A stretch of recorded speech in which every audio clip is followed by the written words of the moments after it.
Hello, everyone. Welcome to New Direction. My name is Jay Izso, and oh, man, we've got another great show for you. I'm just telling you what. Brought him back. One of my favorite people in the world, Rich Salon, a.k.a. Rich the HR guy. The HR guy is back with us with his brand new book called The 1 Minute Jerk at Work. Outstanding book. We're going to have a lot of fun with him today. Here's the thing I got to do, though, because I got to do something, because I promised I would do it, and it's really important that I keep my promises. If you look above my head, above me, you're going to see 3 little pieces of artwork.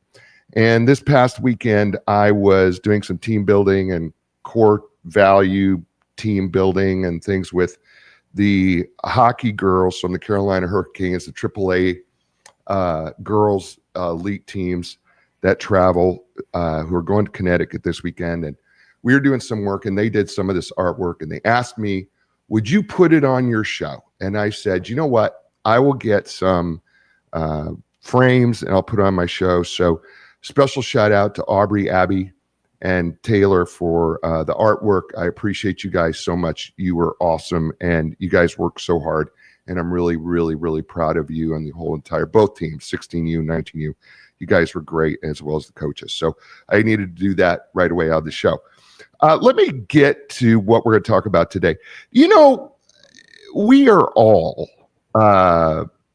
faced with people that we have to work with that we don't always get along with, and that they don't always get along with us. And these people, from time to time,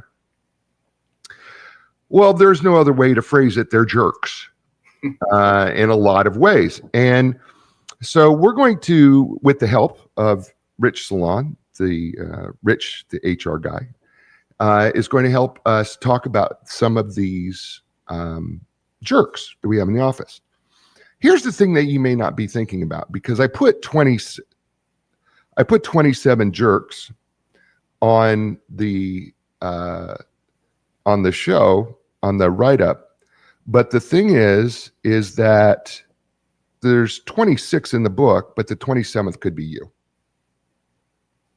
And that's what's critically important here, is understanding that not only could you be the jerk as well as the other 26, because honestly, when it comes right down to it, we all are capable of being jerks. And that is that could be a problem for us. So we're going to diagnose and get into this. So before I do that, let me do what I do, and that is introduce to you Rich Salon. So Rich Salon, aka Rich the HR guy, is also a career transition coach. His purpose is helping people find career fulfillment. He coaches multiple individuals at multiple levels to help them grow their career. He's done this for individuals in organizations, including the Home Depot, Circuit City, Penske, Lowe's. He's helped people with their career search since 2009. And after being selected to help the 34,000 team members at Circuit City kickstart their search, he helps leading companies improve the employee experience for staff members at all levels, leading to their fulfillment. Rich also helps match people to business owners' opportunities through his own company, Business Owner Connection. He's been a Rotarian since 2015, which has inspired him to pursue his long-term goal of becoming a wish granter for adults and terminal illness in memory of his mother, Elaine Salon. So, ladies and gentlemen, please welcome to the show, Rich Salon. Rich, welcome to A New Direction again. Jay, great to be here, and thank you for continuing A New Direction. It's an awesome show.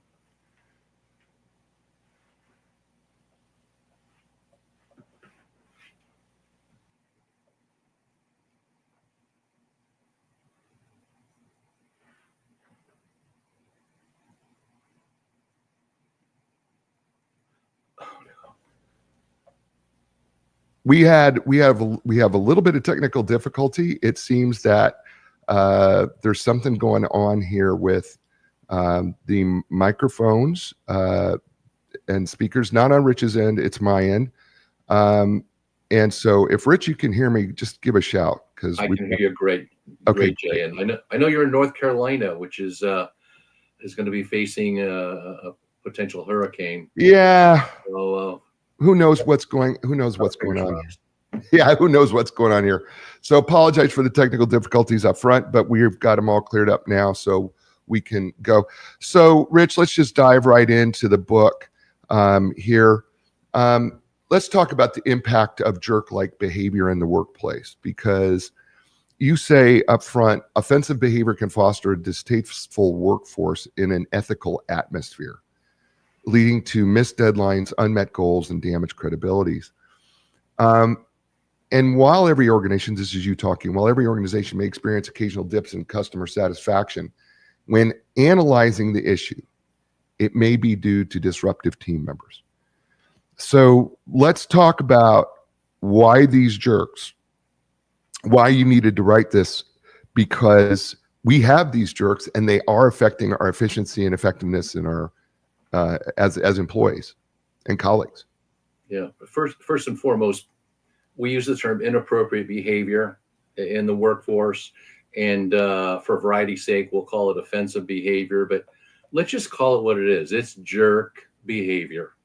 And jerks at work have no place. Let's look at the top line and the bottom line. A company's image, how they can be portrayed to their stockholders, to the owners of their company, to the senior leadership. If people are misbehaving, if they're being unruly, that affects the workforce. And then you go down to the team member themselves. You know, a career is delicate. Everyone's career is delicate, to say the least. And how they feel about their work in terms of how they're being treated by their boss, how they're being treated by their peers, how they're being treated by their direct reports. That has a huge impact on how well they do. And on how well they do, it impacts their happiness, which ultimately impacts their career fulfillment. And along the way, you look at things that are highly visible, like attendance and employee turnover, and those things are staring us right in the face. So again, jerks have no place at work, and it just demoralizes organizations. And I don't think companies condone it. I think companies typically find themselves a little on the busy side, or I'm too busy, or we're too busy, or it blends in with other work streams to deal with it. But it's gotta stop. And the best run companies don't tolerate it, and they help their people to understand you should not tolerate it. This is serious. We're going to deal with it, with you as a partner, or without you, in some extreme circumstances. Rich, one of the things that came up to me in my thoughts when I read this book a few times, as a matter of fact, and outlined it, and I looked at the impact of jerk-like behavior in the workplace. The phrase that kept coming up in my head is psychological safety in the workplace. And that these jerks can often impede the psychological safety of the workplace. And I know that it's kind of become a popular term, but it is a reality that, when you're around backstabbing Brian, that's no longer psychologically safe. Or intimidating Ian. Or intimidating. Well, I think we could run down the list almost of, political Patty, Wesley the Weasel, Hollering Holly, right? Any one of them can create this lack of psychological safety in the workplace. And you're absolutely right. And I think for me, I'm thinking at it from your standpoint in the HR department, and you as a leader, and I mean euphemistically, you, everybody out there, that's part of your job, is to make sure that we have a psychologically safe environment. It is. We've seen, unfortunately, some workplaces just become, frankly, uncivil, Mm-hmm. and it's just, the one thing we should guarantee our team members, our employees, they arrive for work safely, okay, enabling them to do their job and returning to their home safely, Mm-hmm. Yeah. okay, without any physical damage, but the same thing without psychological Right. damage. Right. Every day should not be a chore, and every day Right. should not go home with a headache or stress, where they, want to break the first stick that they come across. Right. You know, I'm on. I know this is not going to be very popular with some of you out there, but I'm on a homeowners association, and one of the homeowners association, I'm actually on two, and one of them that I'm on is in a condo community, and there is a statement of right to peaceable enjoyment and peaceable living in your condo, right? Which warrants problems and things like that. I almost wonder if there needs to be a right to peaceable working that needs to be added into that phrase, that you have a right to be in an environment that's also peaceable. Peaceful and respectful.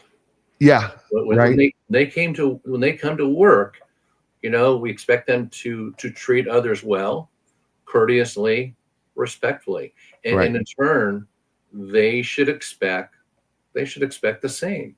So Right. you're absolutely right. That's a good analogy. The homeowners association, the community at versus work, because when you think about it, at work it is a community, and it Right. should be a community feeling, and Right. everybody at work, like within the homeowners association, needs to uphold certain standards.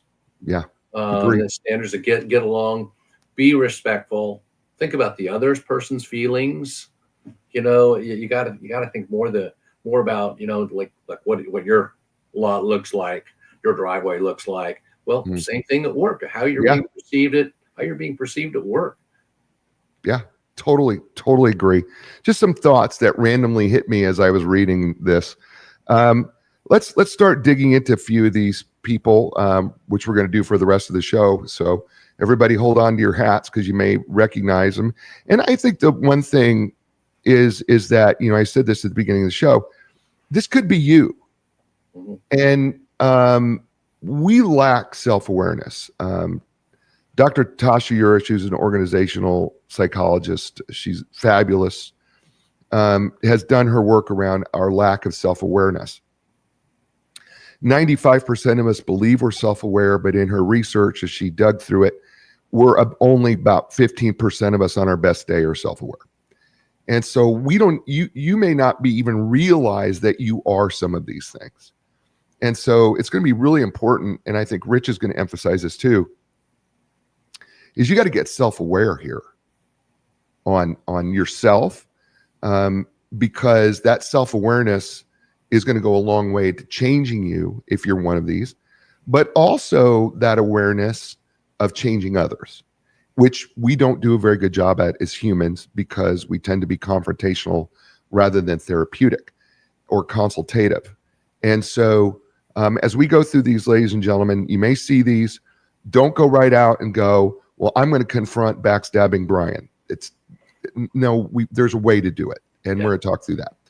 So let's talk about backstabbing Brian. He may be initially charming, but then he may have a little manipulative part of him that can make you feel a little uncomfortable. Talk a little bit more about backstabbing Brian. Yeah, Brian's motivated to help himself, Mm-hmm. to make himself look the best he possibly can. I mean, he's in it for himself. He's not a team player typically. Now, like a lot of jerks, or most of them, backstabbing Brian may not be aware. He may not be aware of his actions. It's possible. He may even be copying, a current or former supervisor.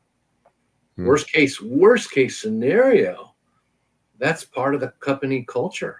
Hmm. And it's condoned, and it's okay, and the company doesn't know any better. So there's a lot of motives to it.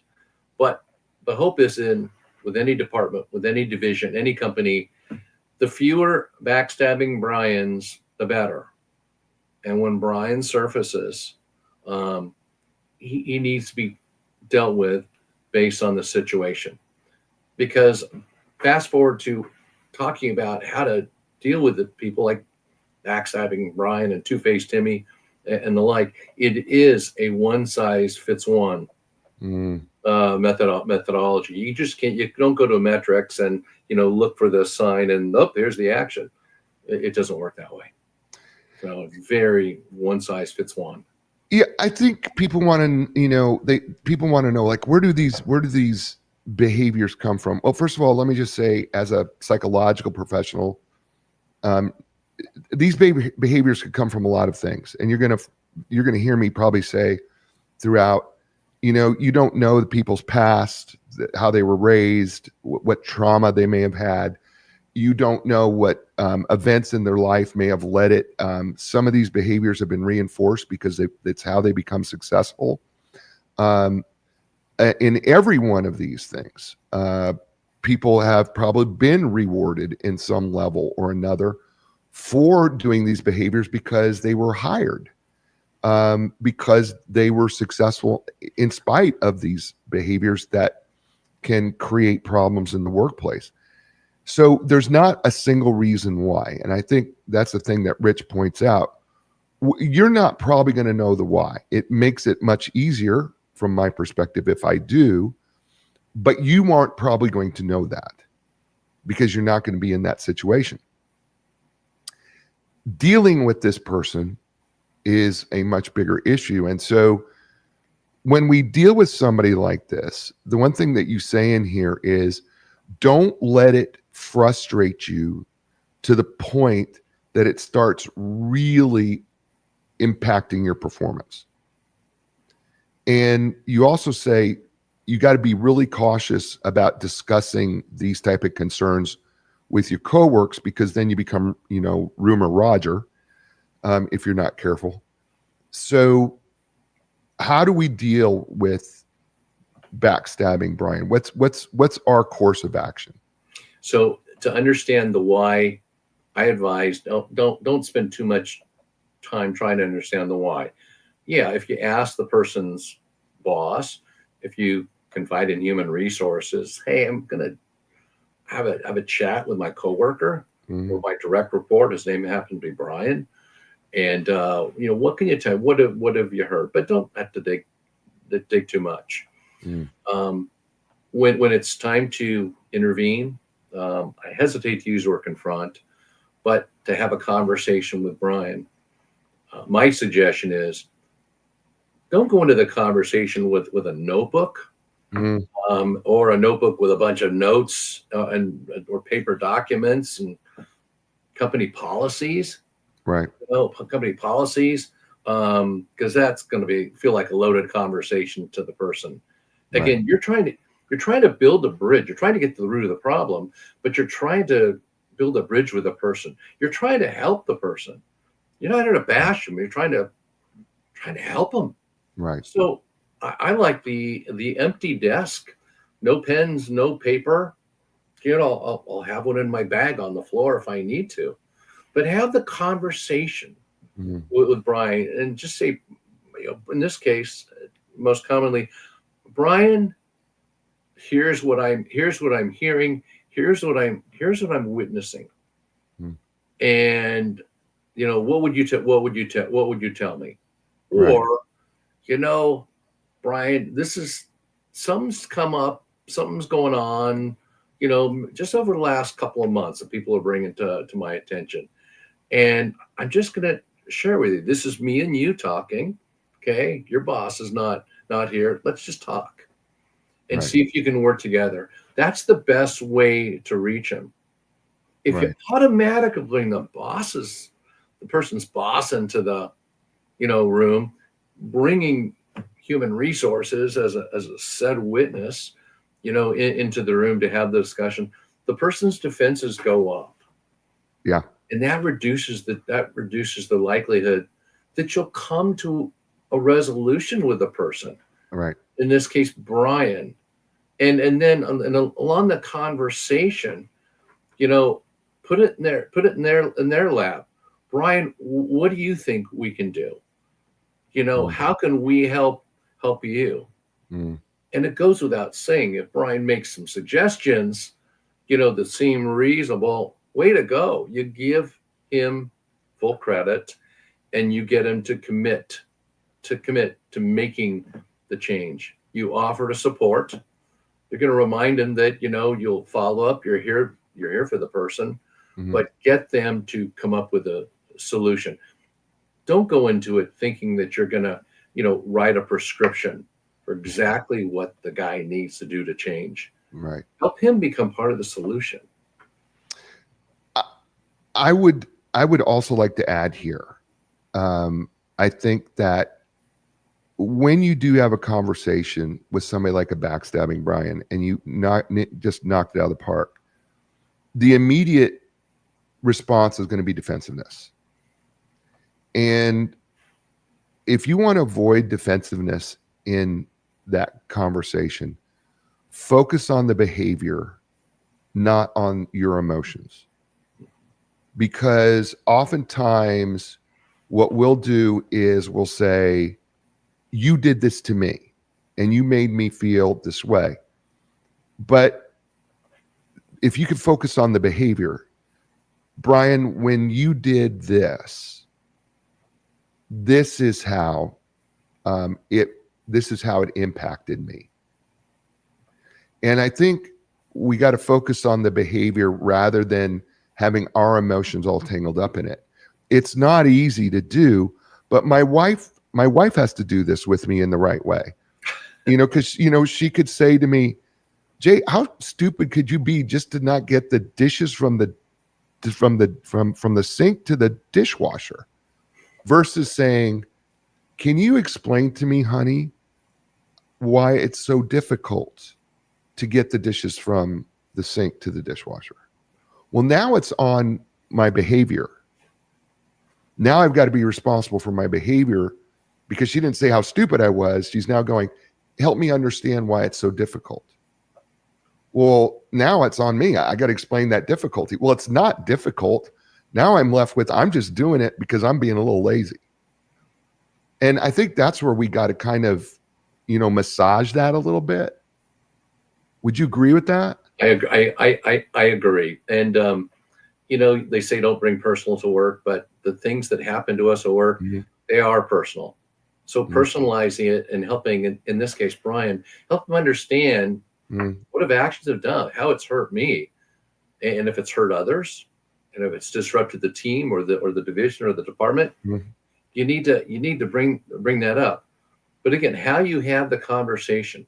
Does it feel like just a one-on-one? If it's supervisor to subordinate, peer to peer, does it feel like a conversation? Does it feel like you're trying to bridge? Or does it feel like an investigation? So, it's okay to use the term, help me understand. If it's help me understand, Brian, we have just had a rock solid relationship for 2 years now, but gosh, the past month and a half seems like a 180. And I just let's talk about it. Yeah. I love it. His name is Rich Salon, aka Rich the HR guy. The book is entitled The 1 Minute Jerk at Work. Not a long book, fun read, really fun read. You're going to love it. Get yourself a copy of the book. You're listening to him here on A New Direction. Folks, let me talk to you about Zoundy. If you're an author publisher, I love Zoundy. I was speaking at a conference in Salt Lake City.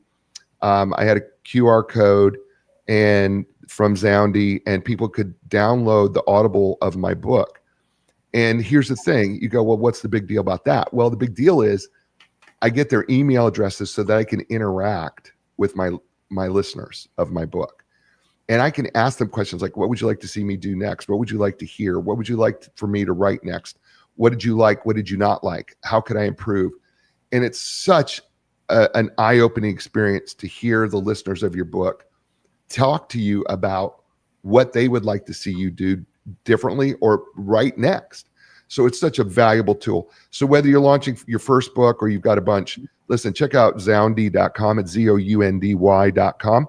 And if you go to Zoundy.com, just go Zoundy.com, add a /JAY, use my code JAY25, and you'll get special savings. Check them out. And Linda Craft Team Realtors, listen, for 40 years, they have been helping people transition in life. And you go, well, they're real estate. How do they help people transition? It's simple. Every place you've ever lived has been a life transition. They know how to take the stress out of it. They know how to make it efficient and effective for you, whether first-time home buyer, fifth-time home buyer, first-time home seller, 10th home seller, whatever. They know how to reduce the stress in that transition and transaction. So check them out, lindacraft.com, LINDACRAFT.com. And we're back here on A New Direction with my friend Rich Salon, the 1 minute jerk at work. And we're going to talk through some of these jerks that you probably have. And hopefully you're not one, because we don't want you to be one. I know this next one I'm about to bring up, Political Patty. She blames everything on the politics. Whoever's in office, if it's not the one she agrees with, she is the one who's blaming all the problems in the world on the political party. Talk to us about Political Patty. Yeah, Political Patty. She wants to use a political party as kind of a scapegoat to the problems. If the employer is not as profitable as it is, well, that's that blame. We'll just blame that political party on that. And if our annual pay increase is 3% instead of 3.5%, well, that's the result of a political party. Mm-hmm. And it's not just work related things, but just talking about things at work, whether it's the crime rate or this or that. Yeah, that's a political party. And that really is a distraction. People don't want to hear it at work. Why? Because every time they turn on the news, how much of the news is positive? None. Probably about 3 or 4%. Maybe. I don't even know if it's that much, Rich. Yeah, I don't even know if it's that much. It was a feel good. Yeah, it's the weekly feel good story, and the other 125 stories for the week on any given news station. It's all negative. Somebody has broken a law. Somebody is protesting whatever thing, and it's a convenient scapegoat. Now, some do it to advance their position. Okay, blame the other party. Remind my coworkers that my political affiliation of choice, can do no wrong, and things would be much better if the other party, which is my political affiliation, was in. So it just needs to be kept to a minimum, if not zero. So work is work. Work requires so much effort and requires so much details and so much coordination and so much collaboration. The last thing you need, frankly, is silly distractions about somebody blaming a political party. It's like, need to focus. Yeah, I think the thing here that gets me, and I know a couple of these people, they can't stop talking about it. And they're so emotionally invested in it that they can't separate it out. And then it becomes such a distraction because, they wake up first thing in the morning with watching the news and filling themselves with vitriol. I mean, that's what they do, is they fill themselves with vitriol rather than starting their day going, I'm not watching the news today, because I stopped watching the news years and years ago. Wake up. You are not starting my day with the news. I'm doing my gratitudes. I am doing my devotional work. I am doing things to set my mind right, get my mindset right, and get myself right so that I'm positive when I come in the morning. Political Patty's not positive either. Mm-hmm. But I think this one is a little easier. Not that any of them are real easy, but I think it's a little easier to have the conversation with, because sometimes they're not aware just how that political vitriol is spilling into the workplace. Do you find the same thing? I agree. And I do find the same thing. They just don't realize it. They get caught up in it, and they do cite the news.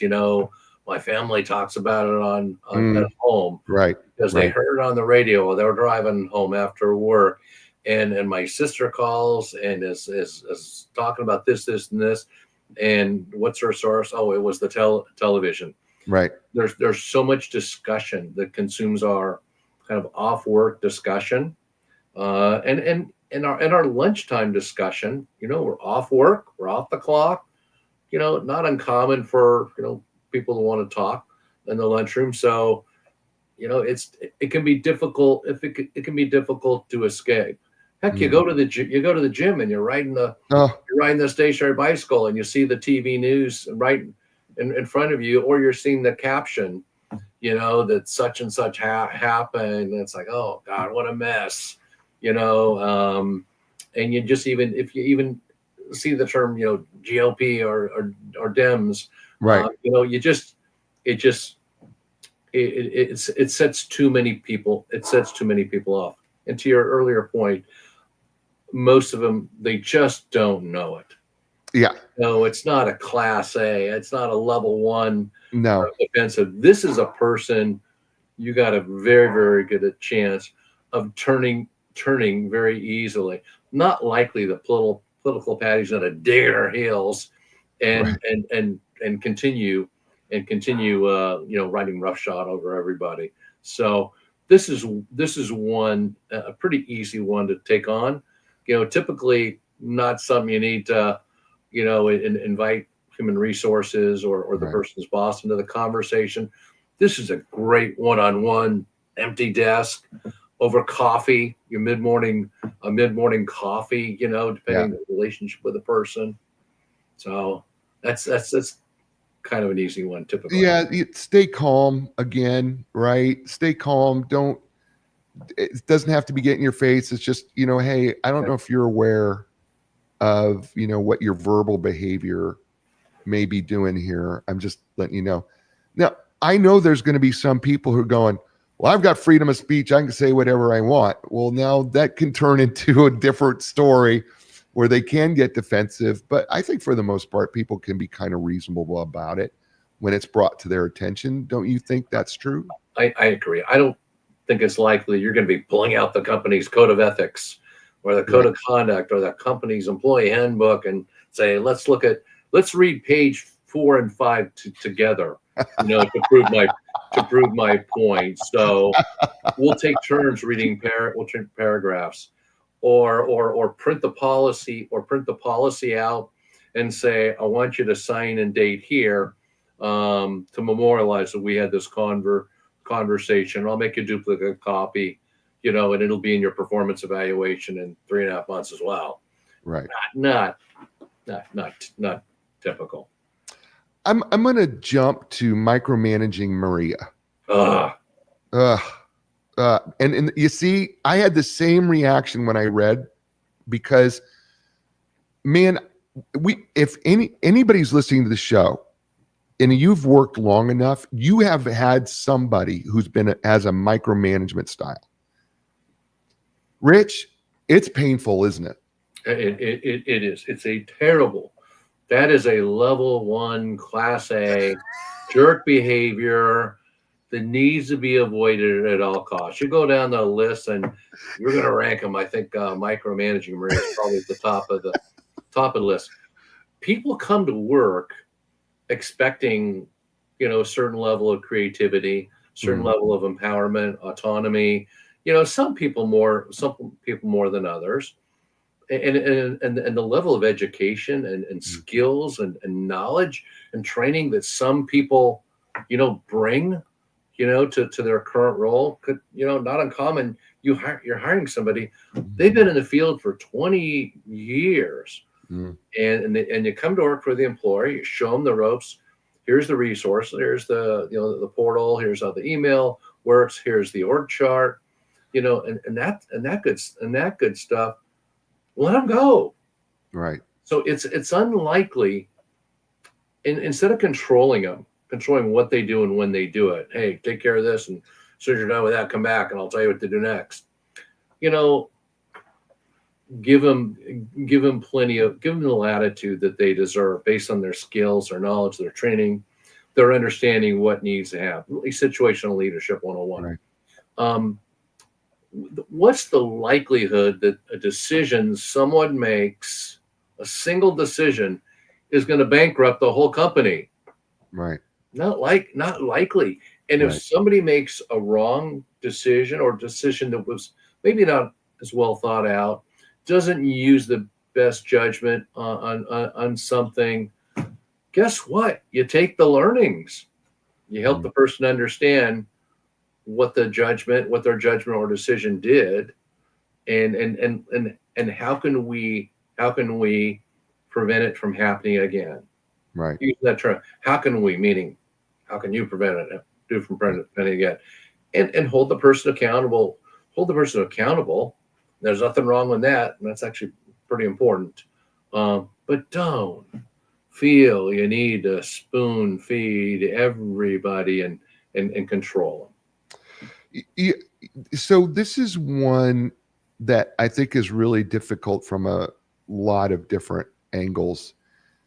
People, want to know, well, how did people get this way? Well, it's generally a personality thing that's developed over time, where they want to control their environment, and you would find that they are a particular personality type that likes to control everything. And when things are not in their control, they have incredible amount of anxiety.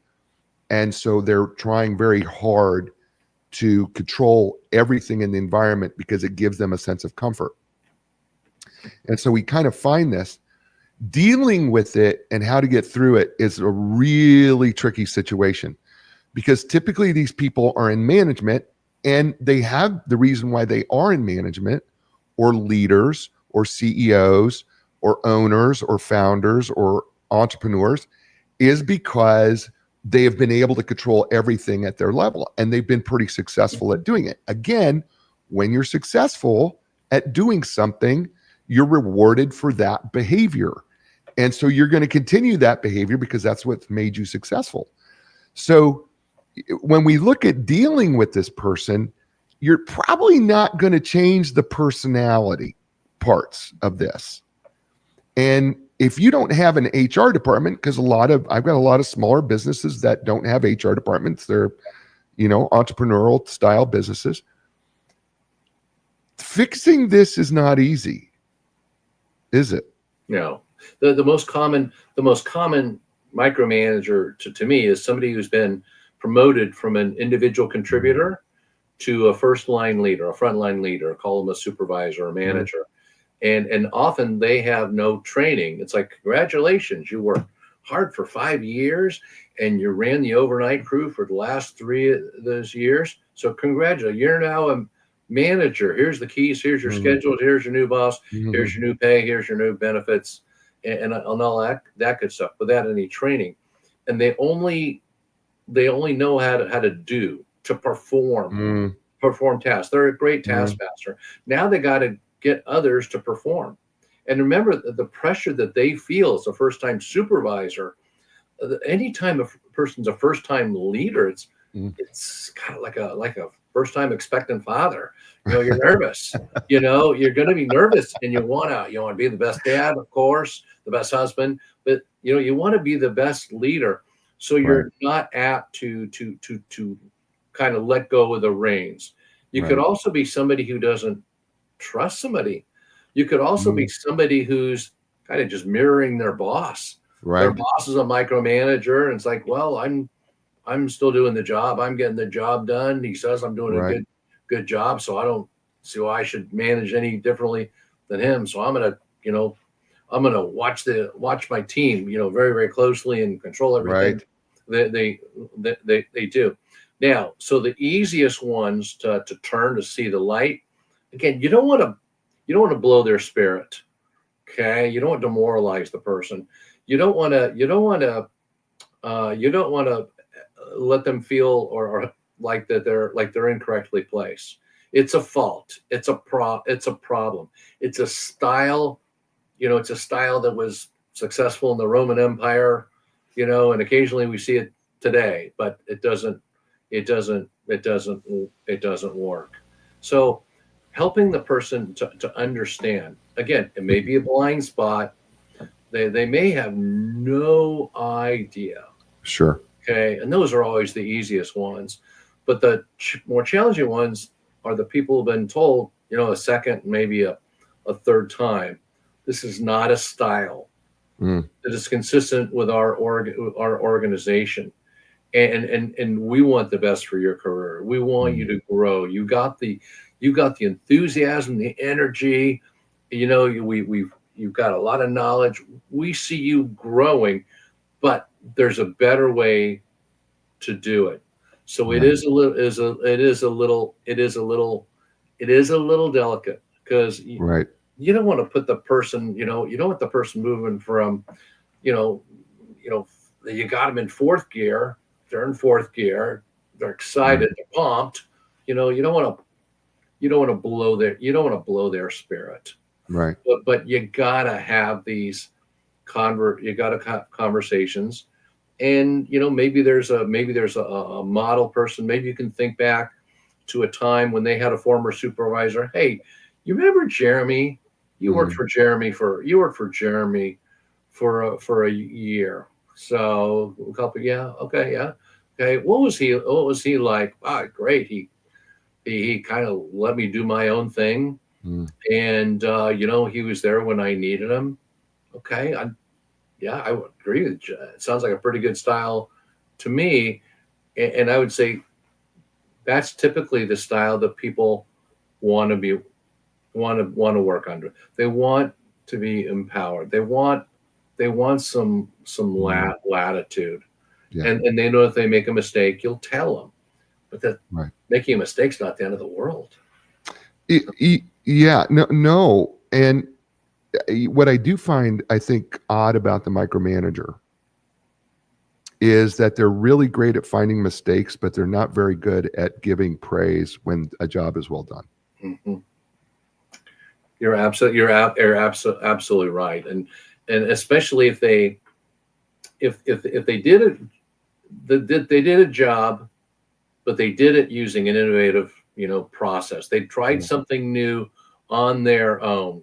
Should get a lot of praise. Typically, not too often. For thinking outside the box. You do something as you're told. Nice job. You did what you're told. Good job. Way to go. You can do it again. That's one thing.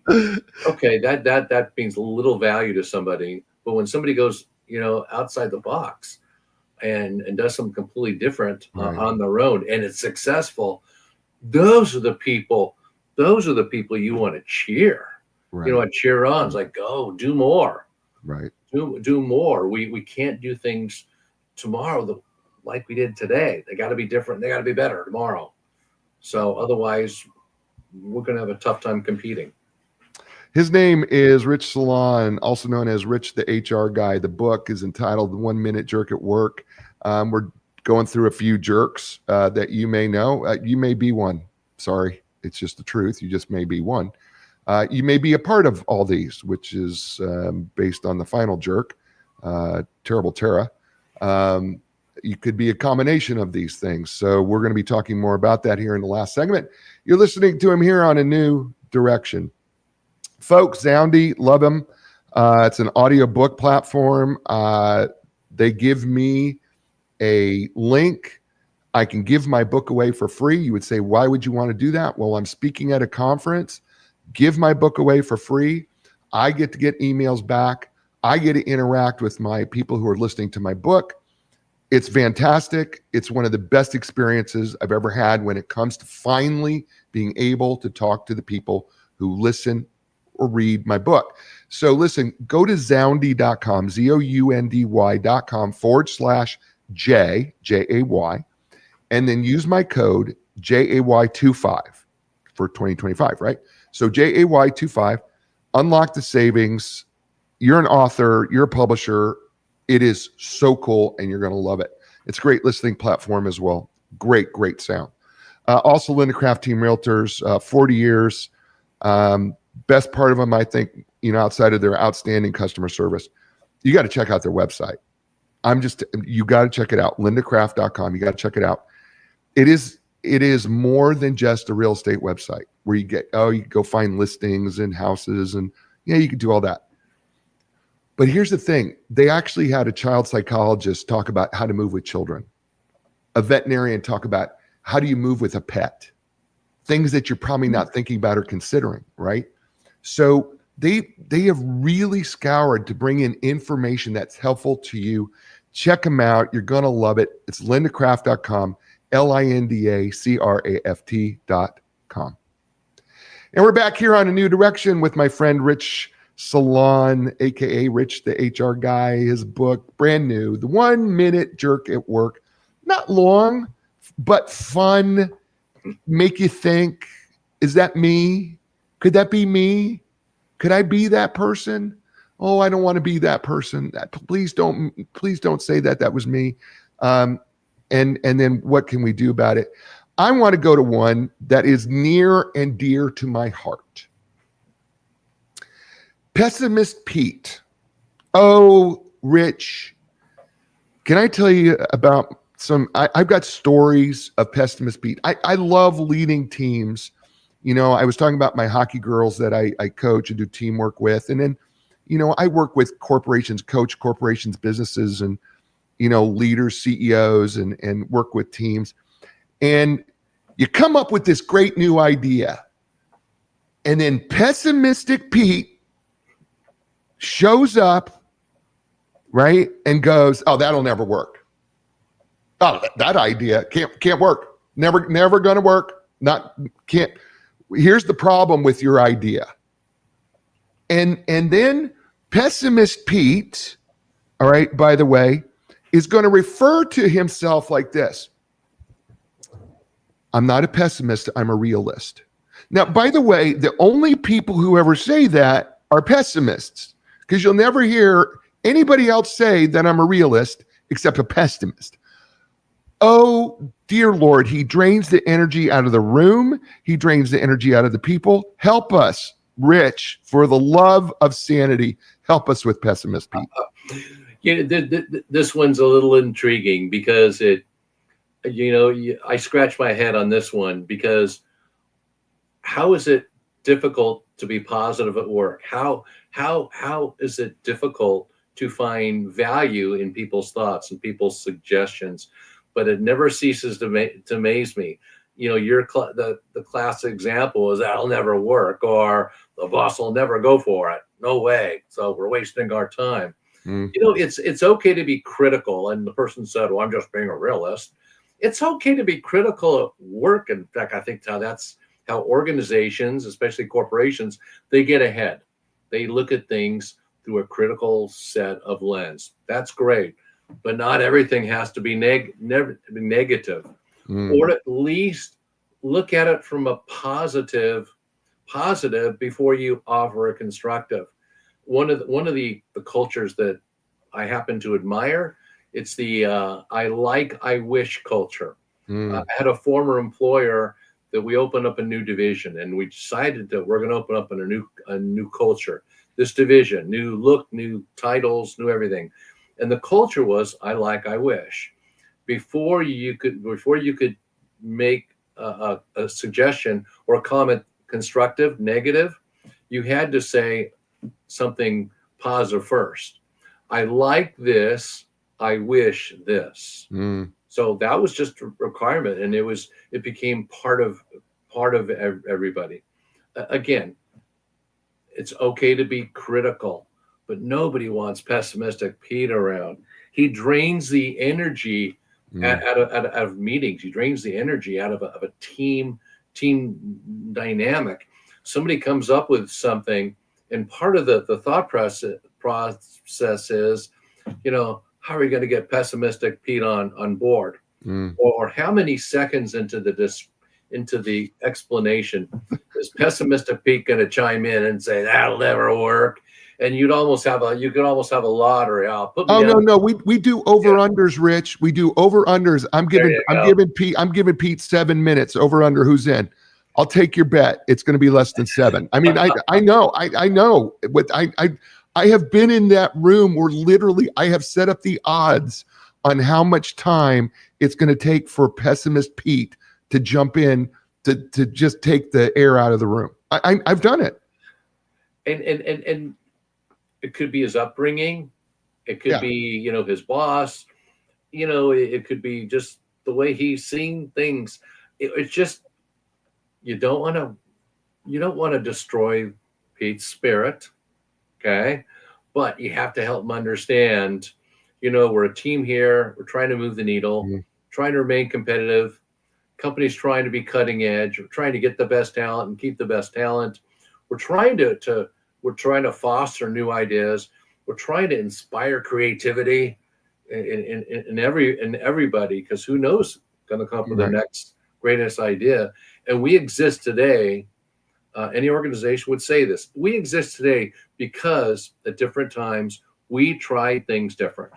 We took a chance.